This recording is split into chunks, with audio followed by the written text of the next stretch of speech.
Greetings and welcome to another episode of Conquering Diabetes. Let's talk about the food guidelines for diabetics today. The standard advice is 30 to 45 grams of carbs per meal. Not all health professionals say this, but a lot of them do, and it's taught in classes for diabetics. Where are they getting those numbers from, though? Do you guys remember the food pyramid? If we look at the carb recommendations, it was 6 to 11 servings of grains and starchy vegetables per day, 2 to 4 servings of fruit, and 3 to 5 servings of other veggies like leafy greens. I followed the food pyramid diet plan in my 20s, so I had everything calculated out. 1 serving of grains was 15 grams of carbs. Based on my weight loss goals, I could have about 30 to 45 grams of carbs per meal. Sound familiar now? The guidelines aren't based on what diabetics need. They are based on the food pyramid. And the food pyramid is based on very old ideas about what a healthy person should be eating. But if you have diabetes, those guidelines will not only make your diabetes worse, you will also have increased risk of all kinds of other issues like high blood pressure, which causes damage across the board, retinopathy, kidney failure, loss of limbs, dementia, and heart disease. How does that happen? Aren't those foods good for us? For a person with no metabolic damage, their system can process those foods easily.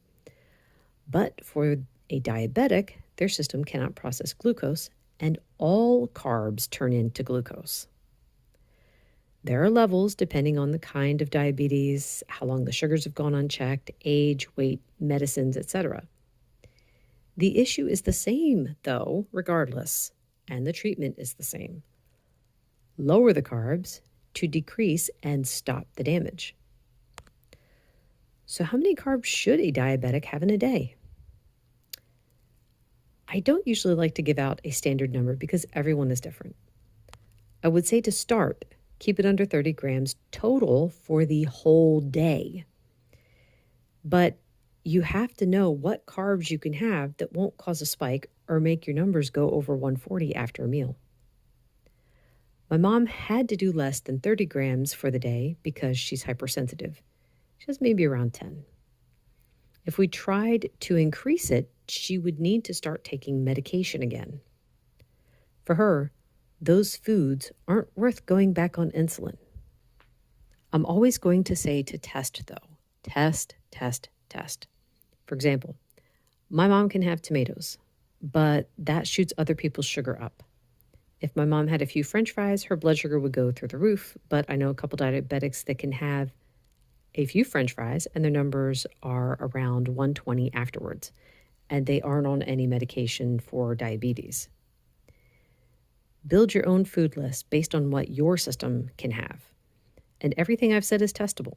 If you want to see it for yourself, check your blood sugar after a meal with 30 to 45 grams of carbs. Check before, then at the 1, 2, and 3 hour mark to see how your system handles it. If you're on medicine, though, you have to take that into account. Even if you get a blood sugar under 140 and you're on medicine, that doesn't tell you how your body is handling it. That just tells you the medicine is working.